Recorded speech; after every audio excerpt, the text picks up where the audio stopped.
So last Saturday, I decided to host my very first fancy wine tasting for my friends.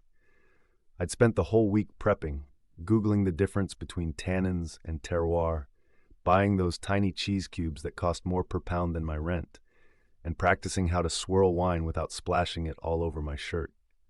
The invite said, "Bring your favorite bottle to share."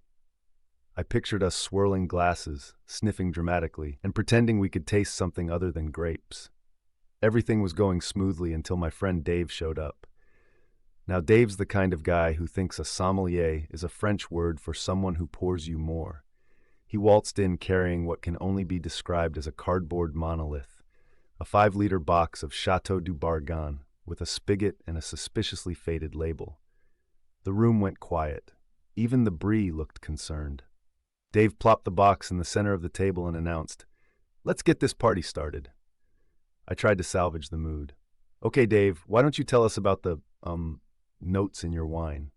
Without missing a beat, Dave poured himself a generous plastic cup, swirled it like a pro, and said, I'm getting strong hints of nostalgia, reminds me of college, and a lingering finish of cardboard with a subtle bouquet of regret." Everyone burst out laughing, but Dave wasn't done.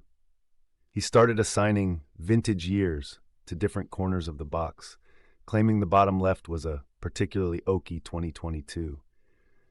By the end of the night, nobody could remember which wine was which, and we'd all agreed that the real tasting notes were juicy fruit, broken dreams, and mild confusion. I learned 2 things. Never underestimate Dave, and never let your wine breathe if it comes with a plastic tap.